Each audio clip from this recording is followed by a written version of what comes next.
দেখো বন্ধুরা, আজ মঙ্গলবার আর মঙ্গলবারের লাঞ্চ মেনু তোমাদের সাথে শেয়ার করছি। আর আজকে না আমার ভাতটা ঠান্ডা হয়ে গেছে, তাই ভাতটা কিছুতেই বাটিতে চেপে গোছানো যাচ্ছে না। ভাতটা দেখো এলোমেলো হয়ে গেছে। যাই হোক, এখানে নিয়েছি এক বাটি ভাত, সাথে এক টুকরো লেবু আর একটা কাঁচা লঙ্কা। আর এই সরু সরু লঙ্কাগুলো ভীষণ ঝাল, আজকেই নিয়ে এলাম জানো তো। এই লঙ্কাগুলো কিন্তু অনেক দামও নিয়েছে, মানে খুব ঝাল লঙ্কাগুলো।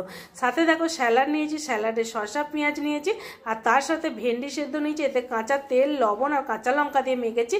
সাথে 2 পিস বেগুন ভাজা নিয়েছি, আর তার সাথে জানো তো আজকে কাঁচা লঙ্কা দিয়ে এই মাছের তরকারিটা করেছি। এটা মাছ দিয়ে আলু দিয়ে টমেটো দিয়ে তরকারি করেছি, আর এটা আজকে কাঁচা লঙ্কা দিয়ে করেছি। আজকে গুঁড়ো মশলাটা ব্যবহার করিনি, তো কাঁচা লঙ্কা দিয়ে আজকে মনে হলো যে কাঁচা লঙ্কা দিয়ে করি। কাঁচা লঙ্কা দিয়ে কিন্তু খেতে খুব ভালো হয়েছে জানো তো, কারণ যেহেতু তরকারিটা আমি চেখে একটু দেখি লবণ হয়েছে কিনা, তো তার জন্য দেখলাম খেতে কিন্তু দারুণ হয়েছে। আর 2টো কাঁচা লঙ্কাও নিয়ে নিলাম ভাতের সাথে এটা মেখে আর খাবো বলে। আর তার সাথে দেখো এখানে আমড়া দিয়ে ডাল করেছি। আর আমড়াগুলো না একটু মানে বড় হয়ে গেছে বলে না কাটা যাচ্ছে না, তাই আমি গোটা গোটা আমড়াই দিয়ে দিয়েছিলাম। আর এই আমড়ার ডাল খেতে খুব ভালো লাগে।